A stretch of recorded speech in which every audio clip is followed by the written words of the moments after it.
Good morning, everyone. I hope I'm audible to everyone. Yeah. So आज का जो webinar है इसका मेन ऑब्जेक्टिव है हमारे पास motor accident claim compensation claim petition. एक रिपोर्ट के थ्रू नेशनल हाईवे अथॉरिटी की रिपोर्ट 2019 की रिपोर्ट आई थी। उसके हिसाब से 4,49,000 एक्सीडेंट हुए और उसमें से 1,51,000 डेथ हुई 2019। तो एक हिसाब से कैलकुलेट करें तो हर 3.5 मिनट में एक डेथ होती है। हर 3.5 में एक डेथ होती है, तो हम समझ सकते हैं कि इस सब्जेक्ट की इंपॉर्टेंस क्या है। अब प्रोसीजर में क्या प्रॉब्लम है, आज हम जिस स्टेज पे बैठे हैं, ये जो लॉ और जो प्रोसीजर आज है वो काफी टाइम में इंप्रूव होते होते होते होते आज हम यहाँ पे आए। पहले जब नॉर्मल प्रोसीजर क्या होता है, अगर किसी एक्सीडेंट हुआ, एक्सीडेंट होने के बाद विक्टिम को हॉस्पिटल पहुंचाया जाता है, या तो वहीं पे जो पासर बाय होते हैं उनमें से कोई पुलिस को इन्फॉर्म करता है कि यहाँ पे एक्सीडेंट हुआ है, या फिर हॉस्पिटल में जब पहुंचते हैं तो हॉस्पिटल का जो स्टाफ है उनकी ड्यूटी होती है ये कि वो इन्फॉर्म करें कि एक्सीडेंट केस आया है हमारे पास और ये एक्सीडेंट। पुलिस आती है, पुलिस इन्वेस्टिगेशन करती है, पुलिस एफआईआर रजिस्टर करती है। एफआईआर रजिस्टर करने के बाद जो क्रिमिनल ट्रायल का इन्वेस्टिगेशन होती है, पुलिस का काम वो था। लेकिन अगर कोई विक्टिम है, उसकी डेथ हुई है, उसकी फैमिली है, उसका वो ओनली ब्रेड अर्नर है, तो उसकी फैमिली कंपनसेशन के लिए उसे सूट फाइल करना पड़ता था, पिटीशन फाइल करनी पड़ती थी सिविल कोर्ट में। और वही प्रोसीजर जो कोर्ट का प्रोसीजर होता है, वही प्रोसीजर वहां पे फॉलो होता है। अब पिटीशन फाइल करने के लिए एक और रिक्वायरमेंट होती है कि जो ये है आपका, पुलिस जो चार्जशीट फाइल करती है, 173 सीआरपीसी सेक्शन 173 में चार्जशीट होती है, जो फाइनल क्लोजर रिपोर्ट या फाइनल इन्वेस्टिगेशन की, कंप्लीट इन्वेस्टिगेशन की रिपोर्ट जो कोर्ट में फाइल होती है और जिसके बिहाफ पे ट्रायल चलता है, क्रिमिनल ट्रायल। तो विक्टिम की फैमिली को वो 173 की रिपोर्ट लेनी पड़ती थी और अपनी पिटीशन के साथ लगाना पड़ता था, एडवोकेट को एंगेज करना पड़ता था, और वो सिविल कोर्ट में मैटर चलता था और बहुत बहुत टाइम इसमें लग जाते थे, 5 साल 10 साल के ऐसे एक्सपेंसिव एग्जाम्पल्स हैं जहाँ पे 10-15 साल भी लगे कंपनसेशन को मिलने। तो मेन ऑब्जेक्टिव जो कंपनसेशन का था वो डिफीट हो गया। Justice delayed is justice denied. अब इसको कम करने के लिए over the period of time ये डिसाइड किया गया कि क्योंकि मोटर एक्सीडेंट क्लेम के जो केसेस हैं वो क्वांटिटी में बहुत ज्यादा है, तो उसके टाइम को कम करने के लिए डिसाइड किया गया कि सेपरेट कोर्ट बना दी जाए, इंडिविजुअल कोर्ट बना दी जाए, जिसमें सिर्फ मोटर एक्सीडेंट क्लेम पिटीशन ही फाइल होंगी। तो एमएससीटी कोर्ट का कॉन्सेप्ट आया, ट्रिब्यूनल का आया। तो हर डिस्ट्रिक्ट कोर्ट में एक एमएससीटी कोर्ट है जहां पे सिर्फ मोटर एक्सीडेंट क्लेम के केस चलेंगे, बाकी केस अलग कोर्ट्स में जाएंगे।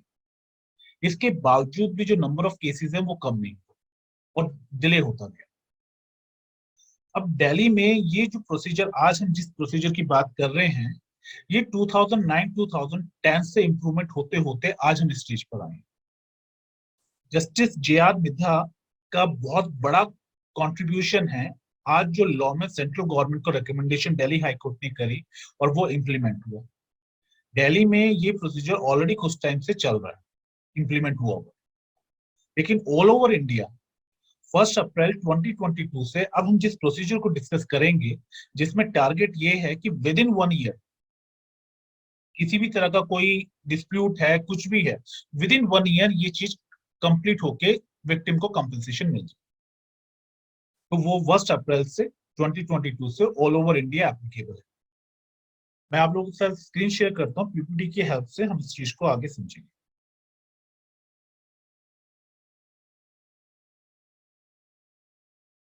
होप आप लोगों को स्क्रीन शेयर हो रही होगी, विजिबल होगी। तो आज का जो हमारा ऑब्जेक्टिव है इस प्रेजेंटेशन का, इस वेबिनार का, तीन चीजों को हम कवर करेंगे। पहला चीज हम चेक कवर करेंगे कि कंपनसेशन जो एक्सीडेंटल डेथ के मैटर में होता है, उसमें उसका प्रोसीजर क्या हो, पहले में और अब में क्या चेंज आया है। उसके बाद हम देखेंगे 3 लीडिंग जजमेंट्स। जजमेंट बहुत सारे हैं जो इंपॉर्टेंट हैं, लैंडमार्क जजमेंट्स हैं, लेकिन 3 मेजर जजमेंट ऐसे हैं जिनकी वजह से ये चेंज आया, पॉसिबल हुआ, और आज हम ये वेबिनार कर रहे हैं इस चीज को समझने के लिए। अगर ये 3 जजमेंट में से एक भी जजमेंट नहीं होता तो आज हम जिस स्टेज पे खड़े हैं वो स्टेज पे नहीं होते। और थर्ड इंपॉर्टेंट टॉपिक है कि अगर किसी विक्टिम की डेथ हुई है तो उसका कंपनसेशन को कैलकुलेट करने का प्रोसीजर क्या है। कैसे कैलकुलेट करेंगे। अच्छा, एक और इम्पोर्टेंट बात यहाँ समझने की है कि आज हमारा जो सब्जेक्ट मैटर है वो थर्ड पार्टी इंश्योरेंस। इंश्योरेंस कई तरह का होता है, आपका मेडिक्लेम इंश्योरेंस हो गया, आपका बाइक का एक्सीडेंट हुआ, किसी का बाइक का रिपेयर करना है तो बाइक का जो इंश्योरेंस होता है वो रिपेयर वहां पे डायरेक्ट हो जाए, उसके कोई केस फाइल नहीं करना। लेकिन जब मोटर व्हीकल से किसी थर्ड पार्टी की इंजरी होती है और डेथ होती है, इंजरी होती है, उसमें कंपनसेशन लेने के लिए पहली बात तो ये कि कंपनसेशन लेने के लिए क्लेम करने की जरूरत ही नहीं है। अब किसी की गाड़ी में डैमेज होता है और वो सर्विस सेंटर में जाते हैं तो क्या हमें कोर्ट जाना पड़ता है कंपनसेशन लेने के लिए, उसकी रिपेयर के लिए? नहीं जाना पड़ता। तो फिर अगर किसी की डेथ हुई है तो उसमें भी कंपनसेशन में नहीं जाना चाहिए, वो चीज होनी ही नहीं चाहिए, पर ये है। तो उस चीज को समझेंगे कि आज हमारा जो सब्जेक्ट मैटर है वो है थर्ड पार्टी इंश्योरेंस। तो मेन ये तीन चीजें आज हम इसमें कवर करेंगे। एक बार ये जो डिस्कशन हम कर रहे हैं इसको कवर अप कर लें, फिर आप लोगों की जो डाउट्स होंगे उन डाउट्स को हम वन बाय वन उसको सॉल्व करेंगे और फिर आगे बढ़ेंगे। तो 3 पोर्शन से वन बाय वन को कंप्लीट करते हुए आगे चलेंगे। तो पहली चीज, जैसे एक्सीडेंट हुआ तो फर्स्ट स्टेप क्या है, अब ये हम बात कर रहे हैं करंट प्रोसीजर, जो करंट प्रोसीजर 1 अप्रैल से इंप्लीमेंट हुआ, उस प्रोसीजर के हिसाब से जो फर्स्ट स्टेप है, एक्सीडेंट हुआ, पुलिस के पास इंफॉर्मेशन गई, पुलिस वहां पे जाएगी, इन्वेस्टिगेट करेगी। अब इन्वेस्टिगेशन क्या होगा, वहां जहां पे एक्सीडेंट हुआ है वहां का साइट प्लान बनाया जाएगा। साइट प्लान बनाने के बाद एक्सीडेंट किस व्हीकल से हुआ है, कितने विक्टिम्स हुए हैं, विक्टिम्स की इंजरीज जो हैं उनकी भी फोटोग्राफ्स होंगी। अगर डेथ हुई है तो वहां पे हॉस्पिटल से जो इंफॉर्मेशन लेनी है वहां पे ली जाएगी।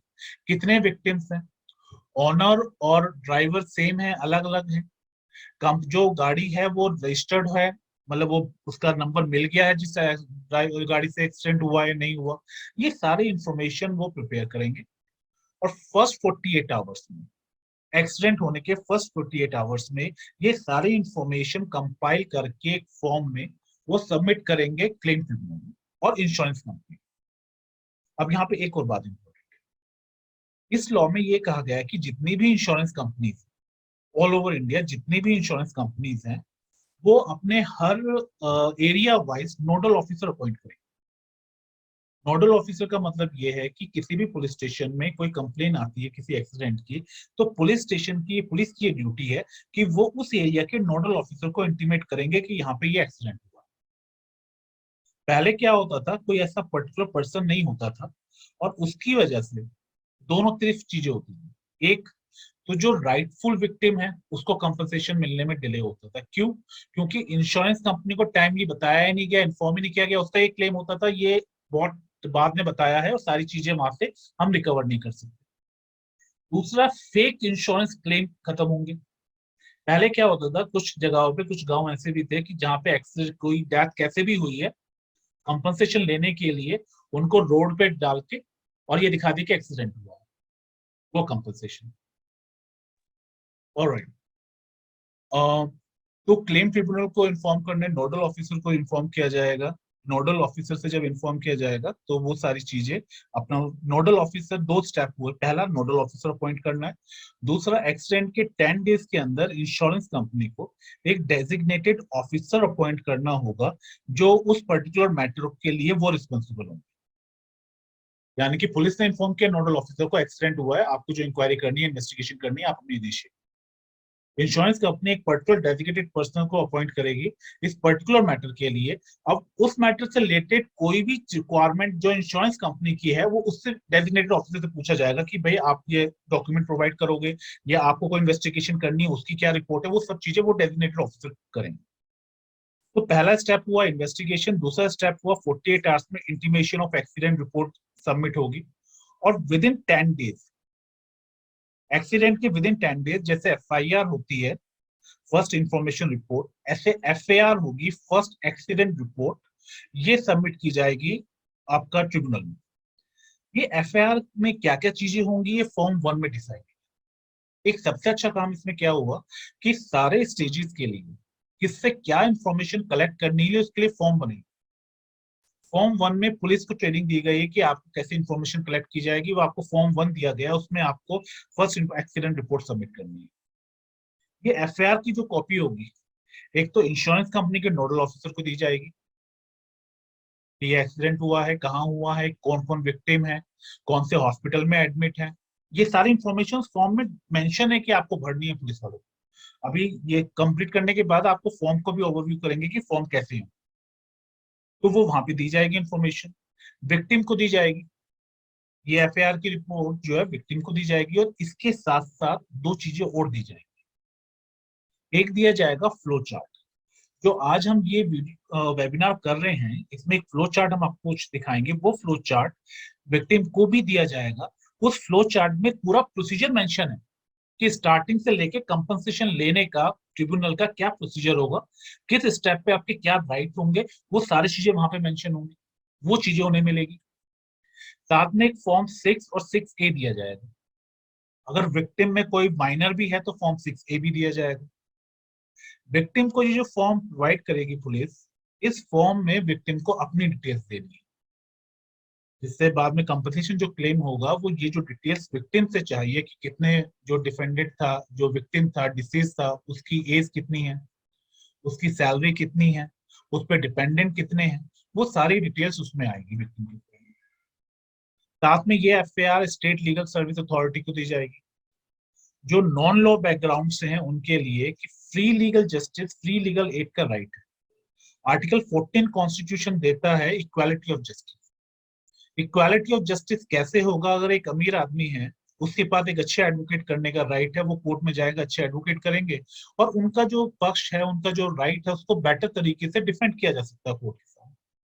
लेकिन अगर एक गरीब आदमी है और वो एडवोकेट हायर नहीं कर सकते, तो हालांकि कोर्ट में जाना जरूरी नहीं है आप हर किसी भी केस के लिए एडवोकेट हायर करें, आप खुद अपने उसको रिप्रेजेंट कर सकते हैं इन पर्सन।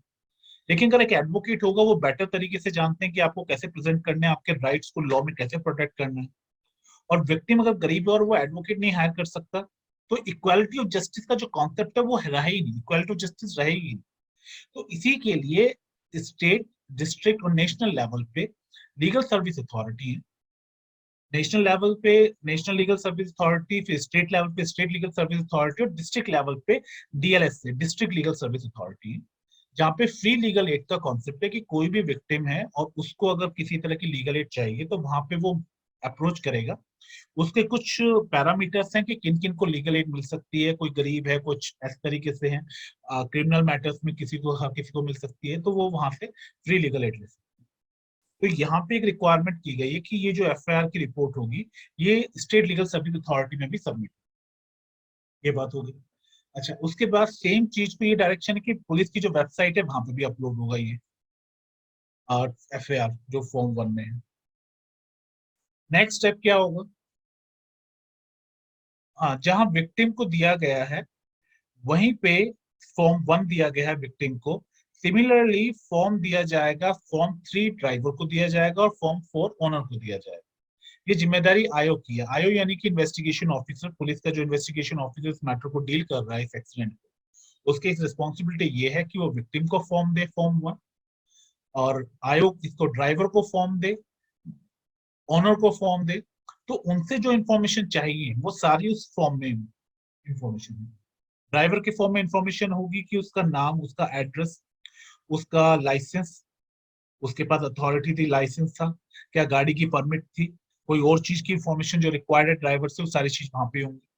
ओनर से मांगा जाएगा गाड़ी की इंफॉर्मेशन, गाड़ी का रजिस्ट्रेशन, गाड़ी का परमिट, अगर फिटनेस सर्टिफिकेट चाहिए तो क्या उसने है, वो लगाएगा उसमें। तो ये सारी इंफॉर्मेशन ड्राइवर और ओनर से ली जाएगी। इसके बाद जो नेक्स्ट स्टेप है वो स्टेप ये है कि आयोग इंश्योरेंस कंपनी को ये फॉर्म दोनों प्रोवाइड कराएगा, ड्राइवर का फॉर्म भी, ओनर का फॉर्म भी। और उसके साथ साथ ये रेस्पॉन्सिबिलिटी अब आयोग की और इंश्योरेंस कंपनी की है कि वो जो इंफॉर्मेशन ड्राइवर ने और ओनर ने दी है गाड़ी के बारे में, फिटनेस के बारे में, लाइसेंस के बारे में, वो उसको वेरीफाई करें। वेरीफाई कहां से करेंगे? आरटीओ, ट्रांसपोर्ट अथॉरिटी से वेरीफाई करेंगे। इसी लॉ में ये डायरेक्शन आरटीओ को भी है कि जब आपसे वेरीफाई किया जा रही है इंफॉर्मेशन, तो विद इन 15 डेज आपको अपनी रिपोर्ट देनी है। विद इन 15 डेज आपको अपनी रिपोर्ट देनी है कि क्या क्या इंफॉर्मेशन है, कैसी इंफॉर्मेशन है, वो सही है नहीं है, जो भी वेरिफिकेशन होगा। और यही इंफॉर्मेशन जो आयोग कलेक्ट करता है, इंश्योरेंस कंपनी कलेक्ट करती है, फॉर्म 10 में वेरिफिकेशन रिपोर्ट लगा के ट्रिब्यूनल में सबमिट करें। तो अभी तक हमारे पास दो चीजें हैं। पहला 48 आवर्स में ट्रिब्यूनल को इन्फॉर्म करना, इंटीमेट करना है कि एक्सीडेंट हुआ। फिर 10 डेज में आपका एफआईआर सबमिट करना है, first accident report. Next report जो है वो विद इन 15 डेज, ये भी आयोग की रिस्पॉन्सिबिलिटी है कि विद इन 50 डेज वो फॉर्म फिल में इंट्रीम एक्सीडेंट रिपोर्ट ट्रिब्यूनल में सबमिट करेगा।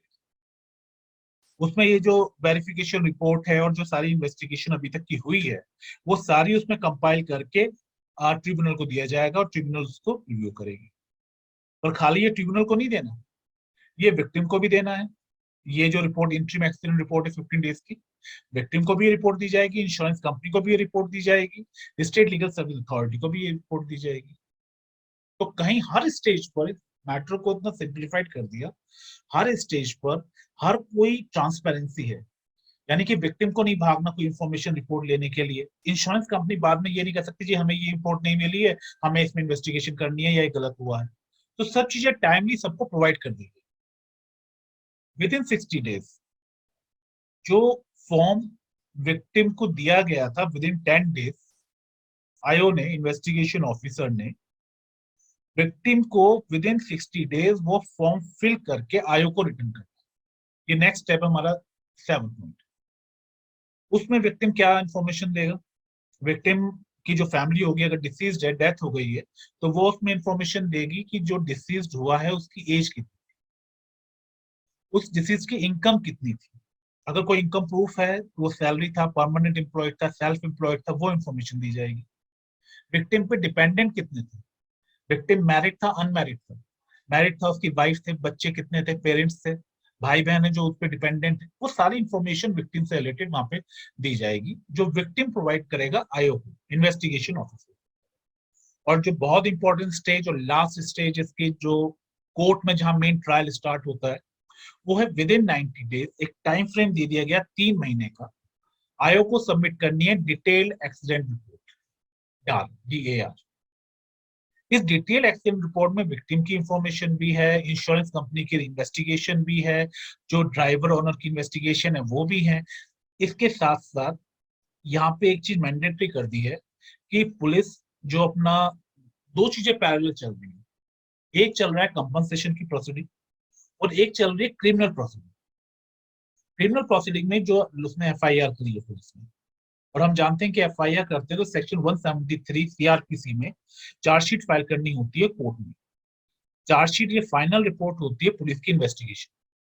पुलिस ने जब अपनी इन्वेस्टिगेशन कंप्लीट कर ली तो वो दो चीजें लगाता है, या तो क्लोजर रिपोर्ट लगाता है कि एक्यूज बरी है, एक्यूज नहीं है जिम्मेदार, या फिर चार्जशीट लगाता है, एक्यूज पे चार्जेस लगाता है, ये चार्जेस हैं एक्यूज पे अंडर दिस सेक्शन।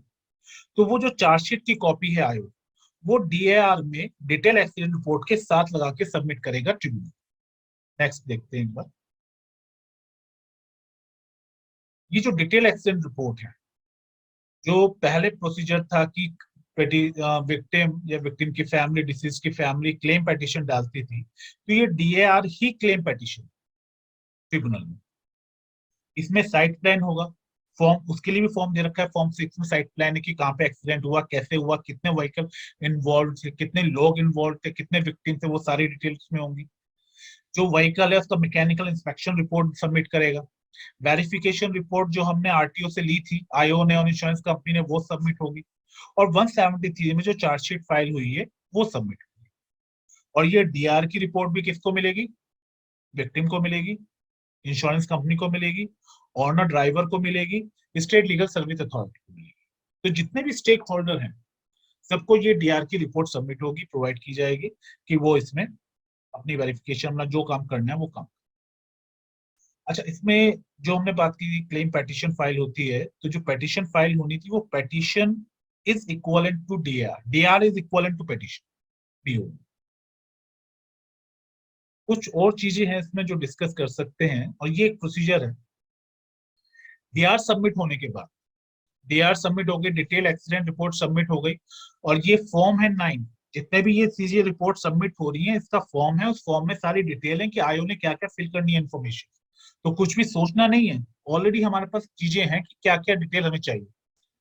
अब जब इसने DAR दिया इंश्योरेंस कंपनी को भी दिया, तो insurance company with in 30 days, 30 दिन के अंदर अंदर ये क्लैरिफाई करेगी कि वो अपनी लायबिलिटी को मानती है और कंपनसेशन देती है, या ये वो कहती है कि उसकी लायबिलिटी है ही नहीं।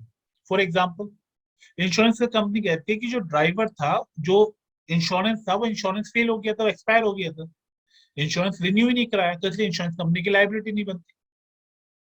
या फिर ड्राइवर के पास लाइसेंस नहीं था जिस ड्राइवर को दी गई थी गाड़ी चलाने के लिए, जो भी उसके डाउट्स हैं उसके हिसाब से वो या तो एक्सेप्ट करेगी या फिर डिनाई करेगी। अगर पहला स्टेज है, insurance company accept the liability and offer compensation. अब वो कंपनसेशन ऑफर कर रही है कि भाई हम इंश्योरेंस कंपनी लायबिलिटी एक्सेप्ट करते हैं और ये हमारे इंश्योरेंस का ये क्लेम है जो हम ऑफर करना चाहते हैं। अभी जो ऑफर कर रहे हैं इसमें दो चीजें हो सकती हैं, या तो वो जो कंपनसेशन ऑफर कर रहे हैं वो फेयर है, जितना होना चाहिए उतना है, या फिर वो अनफेयर है, वो कंपनसेशन जितना कैलकुलेट होना चाहिए, जितना देना चाहिए, वो कंपनसेशन उतना नहीं दे रहा।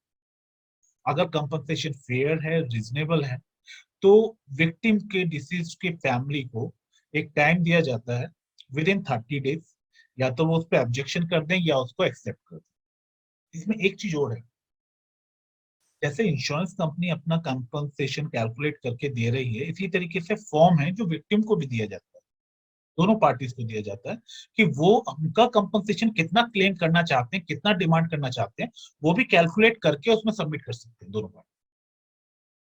अगर एक्सेप्ट हो गया, विक्टिम ने कंप्लेन उसको एक्सेप्ट किया कि जो कंपनसेशन है वो फेयर है, रीजनेबल है, उसको एक्सेप्ट कर लिया, तो ट्रिब्यूनल जो है कंसेंट अवार्ड दे, कंसेंट अवार्ड की सबकी सहमति से ही अवार्ड दिया। लेकिन अगर वो कंपनसेशन रीजनेबल नहीं है, फेयर नहीं है, उस केस में ट्रिब्यूनल टाइम देगी, कुछ इंकनी कुछ उसको देखनी है, आर्गुमेंट सुनेगी दोनों पार्टीज का, उसमें आर्गुमेंट्स विक्टिम की फैमिली भी कर सकती है, उसमें आर्गुमेंट इंश्योरेंस कंपनी भी कर सकती है कि वो फेयर क्यों नहीं है और फेयर है। वो सुनने के बाद वो अपना ऑर्डर अवार्ड सबमिट करेंगे, यानी कि अपना जजमेंट।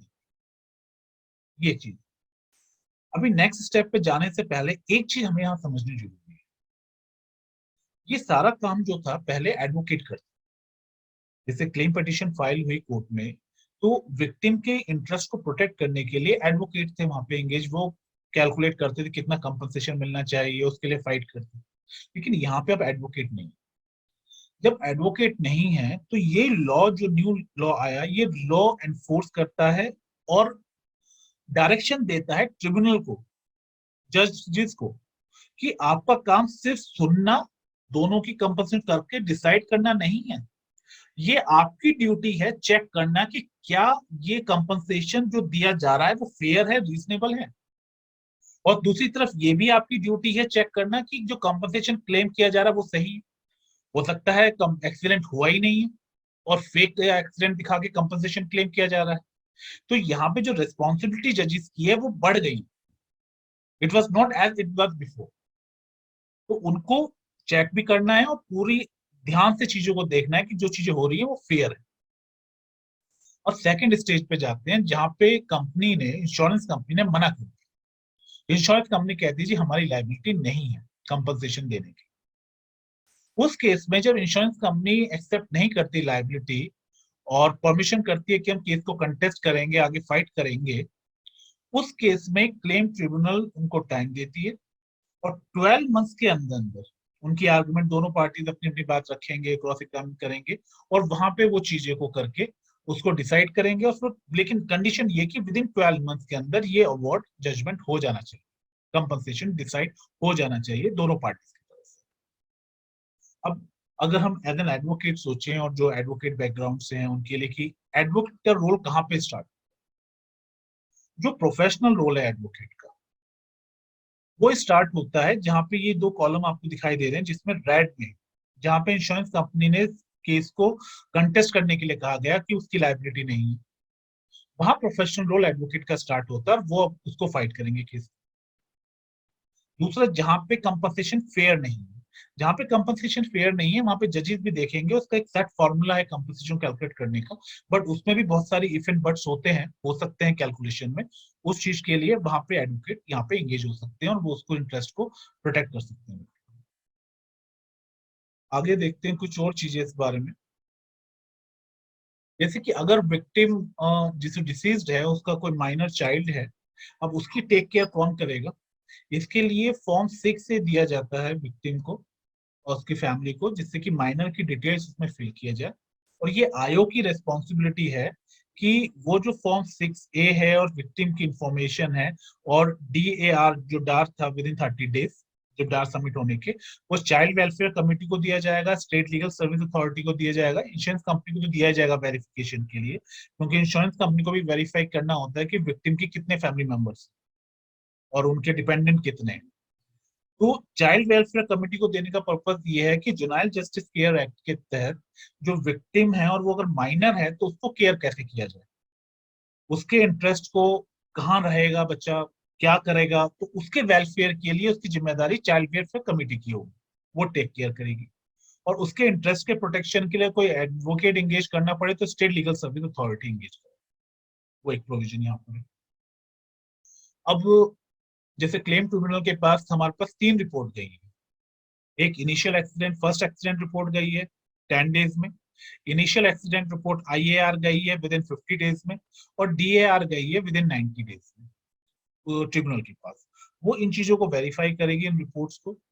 इनमें से किसी की अपीयरेंस रिक्वायर्ड है, ड्राइवर की, ऑनर की, विक्टिम की, क्लेमेंट की, नोडल ऑफिसर की, कोई आई विटनेसेस है उनकी, तो उनकी सारी की वो चेक करेंगे, उनकी विटनेसेस लेंगे। ये काम ट्रिब्यूनल का है पूरा चीजें करने। अच्छा, पहले क्या होता था, पहले विक्टिम जो होता था उसको समन के लिए PF वगैरह फाइल करना, उन सबको बुलाना। अब ये जिम्मेदारी आयोग की है, इन्वेस्टिगेशन ऑफिसर की है कि सबको बुलाओ। अगर नहीं आते तो ट्रिब्यूनल के पास पावर है, कोर्ट के पास पावर है कि वो 30 डेज का टाइम देके नोटिस समन इशू कर सकती है आयोग को। लेकिन ये काम किसका है? आयोग का है, पुलिस ऑफिसर का है कि वो सारे उसको, ड्राइवर को, ऑनर को, नोडल ऑफिसर को लेकर आके कोर्ट में पेश करे। नहीं आएगा तो वो अरेस्ट करके लेकर आएंगे, उनके पास पावर। अब एक इंपॉर्टेंट बात है कि यहाँ पे ये सारी ड्यूटीज किसको दी गई है? रोल आयोग को दिया, यानी कि इन्वेस्टिगेशन ऑफिसर को, पुलिस को। तो इस लॉ में ये भी बात प्रोविजन कहा गया है कि ये जो ड्यूटी इस एक्ट में असाइन की गई, पुलिस एक्ट में जो स्टेट पुलिस एक्ट है और पुलिस की जो ड्यूटीज वहां पे डिसाइड की गई हैं, और वहां पे जो पेनल्टी, जो पनिशमेंट है अगर पुलिस अपनी ड्यूटी को फुलफिल नहीं करती, तो वो इस पे भी एप्लीकेबल है। ये जो ड्यूटीज पुलिस को असाइन की गई हैं, ये स्टेट पुलिस एक्ट का पार्ट माना जाए। और अगर पुलिस अपनी ड्यूटी को फुलफिल नहीं करती तो they are liable for disciplinary action as per that state police act. वो चीजें यहाँ पर है। कुछ और बात इसमें देखते हैं। अच्छा, एक चीज ये होती है कि वैसे तो जरूरत ही नहीं है विक्टिम को कंपनसेशन क्लेम पिटीशन फाइल करने की, लेकिन फॉर एग्जांपल एक वेग एग्जांपल लेते हैं। एक एक्सीडेंट हुआ मिनी ट्रक से, लेकिन कहीं पुलिस किसी तरीके से कुछ किसी थर्ड पार्टी से कुछ वो करके उसने दिखा दिया ट्रक से एक्सीडेंट हुआ, मिनी ट्रक से एक्सीडेंट हुआ, लेकिन वो कह रही है पुलिस ट्रक से एक्सीडेंट हुआ। तो विक्टिम जो है या उसकी फैमिली है, उसके पास ऐसा नहीं कि सेपरेट पिटीशन फाइल नहीं कर सकती, वो सेपरेट पिटीशन भी फाइल कर सकती है। उसके पास जो विटनेस इंफॉर्मेशन है, सारी चीजें वो वहां लगा के कर सकती है। हालांकि वो सेम चीजें उसमें भी दे सकती है जो फॉर्म सबमिट किया उसके साथ। लेकिन अगर वहां के थ्रू नहीं जाता तो विक्टिम का ये राइट है कि वो सेपरेट पिटीशन भी फाइल कर सकती है। तो जो सेपरेट पिटीशन विक्टिम अगर फाइल कर रहा है क्लेम पिटीशन कोर्ट में, तो ट्रिब्यूनल उस पिटीशन को और DAR डिटेल एक्सीडेंट रिपोर्ट जो 90 डेज में आयो सबमिट करेगा, उसको कंबाइन कर देगी और केस वहां पे चलेगा। सेकंड चीज हमने ये कहा था कि जब वो DAR डिटेल एक्सीडेंट रिपोर्ट को सबमिट करेगा, उसके साथ 173 की चार्जशीट की कॉपी भी अटैच करेगा। अगर 173 की चार्जशीट फाइल नहीं की, उसमें डिले हो गया है, चार्जशीट जो होती है उसमें स्टेटमेंट्स होती हैं आई विटनेसेस की, विक्टिम्स की, ड्राइवर्स की, सबकी स्टेटमेंट होगी, उसकी इन्वेस्टिगेशन होगी पुलिस की। लेकिन अगर वो सबमिट नहीं हुई 60 डेज के अंदर और डिले हो गया, तो ट्रिब्यूनल के पास ये पावर है कि वो खुद अपनी इन्वेस्टिगेशन इंक्वायरी कर सकता है, मतलब विटनेसेस की वहां पे स्टेटमेंट रिकॉर्ड कर सकता है और प्रोसीडिंग को, जो ट्रिब्यूनल की प्रोसीडिंग है, उसको आगे बढ़ा सकता है। आई होप कोई फास्ट नहीं हो रहा, आप लोगों को समझ में आ रहा होगा। चलिए। अच्छा, अब यहाँ पे हमने ड्यूटी की बात की थी इंश्योरेंस कंपनी की। इंश्योरेंस कंपनी के पास 2 रिस्पॉन्सिबिलिटी है। पहली रिस्पॉन्सिबिलिटी कि नोडल ऑफिसर अपॉइंट करना है, दूसरी रिस्पॉन्सिबिलिटी कि डेजिग्नेटेड ऑफिसर अपॉइंट करना है 10 डेज में। नोडल ऑफिसर का काम क्या है? नोडल ऑफिसर का काम यह है कि पुलिस स्टेशन में इंटीमेट करेगा कि यहाँ पे एक्सीडेंट हुआ और अपनी कार्रवाई आप शुरू कर दें। डेजिग्नेटेड ऑफिसर का काम क्या है? Designated officer is the designated officer for that particular case. जो फॉर्म दिया जा रहा है इंश्योरेंस कंपनी को, क्लेम फाइल करना है, उसको डिनाई करना है, वो सारी चीजें के लिए रिस्पॉन्सिबल कौन है? एक पर्टिकुलर पर्सन रिस्पॉन्सिबल है, उसने करना है वो काम, जिससे कि आंसरेबल हो, अकाउंटेबिलिटी हो कि इसमें रिप्लाई क्यों नहीं आया। दूसरी बात, ड्यूटीज ऑफ वो हमने कर लिया कि नोडल ऑफिसर अपॉइंट करेंगे। नेक्स्ट चलते हैं, देखते हैं आगे। अच्छा, इंश्योरेंस कंपनी जब क्लेम डिसाइड हो गया, तो डिसाइड होने के बाद इंश्योरेंस कंपनी को 30 डेज का टाइम दिया जाता है कि वो जो अवार्ड हुआ है कंपनसेशन अमाउंट, वो डिपॉजिट कर दे। और कंसेंट अवार्ड के लिए एक बाउंडेशन दे दी है। कंसेंट अवार्ड कब आएगा? 90 डेज की डीआर रिपोर्ट आई। 90 डेज की डीआर रिपोर्ट के बाद 13 डेज का टाइम दिया जाता है विक्टिम को कि अगर उसे वो एक्सेप्ट करना है, नहीं एक्सेप्ट करना है तो अपना कंपनसेशन क्या क्लेम करना है वो दे सकते हैं। तो 120 डेज यानी कि 4 मंथ हो गए। लेकिन यहाँ पे एक बाउंडेशन है कि 6 महीने के अंदर अगर कंसेंट अवार्ड है, कंसेंट अवार्ड का मतलब है जहां पे इंश्योरेंस कंपनी जो क्लेम अवार्ड देना चाहती है कंपनसेशन, विक्टिम उसे एक्सेप्ट कर रहा है और कोर्ट भी उसे एक्सेप्ट कर रही है, तो वो कंसेंट होगी सकती है। कंसेंट अवार्ड 6 महीने से ज्यादा नहीं लगनी चाहिए। कंसेंट अवार्ड 6 महीने के अंदर मिल जाना चाहिए। एक चीज हो गई।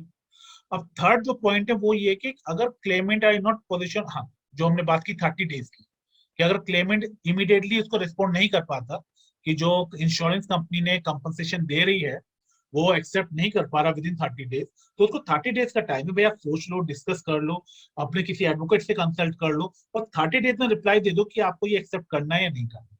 तो वो 30 डेज के अंदर करना है। अब जैसे कि हमने बोला था कि ट्रिब्यूनल की जो ड्यूटी है वो बढ़ गई, कोर्ट की ड्यूटी बढ़ गई। पहले क्या था, एडवोकेट एंगेज होते थे, तो जो विक्टिम है उसके इंटरेस्ट के प्रोटेक्शन के लिए एडवोकेट थे। अब यहाँ पे एडवोकेट नहीं है, अब यहाँ पे विक्टिम खुद इंडिविजुअल है। तो कोर्ट की ये ड्यूटी है कि वो सिर्फ मैकेनिकली चीजें ना देखे कि भाई इन्होंने ये दिया, ये रिपोर्ट है, ये है, उसको ओवरव्यू करे, उसको देखे कि क्या जो फेयर जो वो आ रहा है, आपका कंपनसेशन दिया जा रहा है, क्या वो फेयर है या कंपनसेशन देना भी फेयर है। तो वो सारी चीजें वो देखेंगे और दोनों पार्टीज को ये राइट दिया जाएगा, जैसे यहाँ पे रिटन सबमिशन फाइल कर सकते हैं बिफोर द क्लेम। इसके लिए भी फॉर्म है कि अगर डेथ केस है तो आप कितना कंपनसेशन क्लेम करना चाहते हैं, चाहे इंश्योरेंस कंपनी है चाहे विक्टिम की फैमिली है, उसके लिए फॉर्म 13 है। अगर इंजरी केस है उसके लिए फॉर्म 14 है। वो हम देखेंगे कि कंपनसेशन को कैसे कैलकुलेट करना है, और एक केस भी देखेंगे लेटेस्ट 2022 का, जो कंपनसेशन कैलकुलेट करने का प्रोसीजर। अब यहाँ पे एक फ्लो चार्ट है। ये फ्लो चार्ट जब हमने डिस्कस किया था कि फॉर्म 2 जो विक्टिम को दिया जाएगा उसके साथ ये फ्लो चार्ट भी दिया जाएगा। अभी हमने सारा जो समझा है ये वो सारी बातें फ्लो चार्ट में मेंशन है। मोटर व्हीकल एक्सीडेंट हुआ, सबसे पहला चीज क्या है, फॉर्म 1, विद इन 48 आवर्स में फर्स्ट एक्सीडेंट रिपोर्ट दी जाएगी, एफआईआर दिया जाएगा। इस ईयर की report state legal service authority, SLSA लिखा है यहाँ पे, ये स्टेट लीगल सर्विस अथॉरिटी को प्रोवाइड की जाएगी, स्टेट पुलिस वेबसाइट पे जाएगी, विक्टिम को दी जाएगी, इंश्योरेंस कंपनी को दी जाएगी। तो हर स्टेज में जो रिपोर्ट्स आ रही हैं ये एक्सचेंज की जा रही है, दी जा रही है, विक्टिम को भी दी जा रही है, इंश्योरेंस कंपनी को भी दी जा रही है। दूसरा, आप लोग व्यू हो रही है स्क्रीन? ये क्या नाम है, जो चार्ट, फ्लो चार्ट ये दिखाई दे रहा है? ओके। तो फिर राइट ऑफ विक्टिम फॉर्म 2 दिया जाएगा विद इन 10 डेज उसको, जिसमें फ्लो चार्ट होगा, उसके राइट्स होंगे, वो सारी चीजें मेंशन होगी। उसके बाद ड्राइवर और ओनर को फ्लो चार्ट फॉर्म दिया जाएगा जिसमें उन्होंने अपनी डिटेल्स फाइल करनी है with in 30 days. Interim accident report with in 50 days file होनी है ट्रिब्यूनल में, उसकी कॉपी विक्टिम को भी और इंश्योरेंस कंपनी को भी दी जाएगी। अब यहाँ पे विक्टिम ने, ये देखो एरो, आप देखो, विक्टिम को फॉर्म जो दिया गया है विद इन 60 डेज उसको सबमिट करना है। वो जो फॉर्म देगा वही फॉर्म आयो की रिस्पॉन्सिबिलिटी है कि इंश्योरेंस कंपनी को भी प्रोवाइड करे कि विक्टिम का क्या कहना है, उसने जो वेरीफाई करनी है इन्फॉर्मेशन वो वेरीफाई कर दे। Next, detail accident report 90 days में विक्टिम को भी कॉपी दी जाएगी, इंश्योरेंस कंपनी को भी कॉपी दी जाएगी, ट्रिब्यूनल में फाइल। और फॉर्म 9, ये इंश्योरेंस कंपनी को अपना क्लेम बताना है कि वो एक्सेप्ट करता है या डिनाई करता है। फॉर्म 8, फॉर्म 9, 11, यहाँ पे अगर वो अपनी लायबिलिटी एक्सेप्ट करता है तो यहाँ पे बताएगा कि वो कितना कंपनसेशन पे करना चाहता है। अगर यहाँ पे वो डिनाई करता है, कंटेस्ट करता है, तो वो डिटेल यहाँ पे देगा। अगर उसने बताया कंपनसेशन तो पहला स्टेज रीजनेबल है, वो उसको एक्सेप्ट करने लायक है, या फिर अनरीजनेबल है, अनफेयर है, तो उसको वो डिनाई कर सकते हैं। यहाँ पे विक्टिम को टाइम दिया जा रहा है, जिसमें विक्टिम विद इन 30 डेज अपना कंफर्म करेगा कि उसे एक्सेप्ट करना है या नहीं, उसे रिजेक्ट करना है। अगर वो एक्सेप्ट करता है और कोर्ट को भी ठीक लगता है तो कंसेंट अवार्ड आएगा। अगर वो रिजेक्ट करता है और कंटेस्ट किया जाता है तो विद इन 6 मंथ यहाँ पे इंक्वायरी इन्वेस्टिगेशन होगी और ट्रिब्यूनल विद इन 6 मंथ अपना अवार्ड देगी, दोनों पार्टीज को सुनने के बाद कि इतना कंपनसेशन मिलना चाहिए। लेकिन ये स्टेज वो है जहां पे, सेकंड स्टेज जहां पे उसने डिनाई कर दिया इंश्योरेंस कंपनी की मेरी लायबिलिटी है ही नहीं इंश्योरेंस कंपनसेशन देने की। उस केस में ये क्लेम ट्रिब्यूनल शैल कंडक्ट इंक्वायरी और विद इन 12 मंथ्स उनको ये फाइनल ऑर्डर जजमेंट देना है इंश्योरेंस क्लेम में, और ये यहाँ पे प्रोसीडिंग आपकी 12 मंथ में कंप्लीट।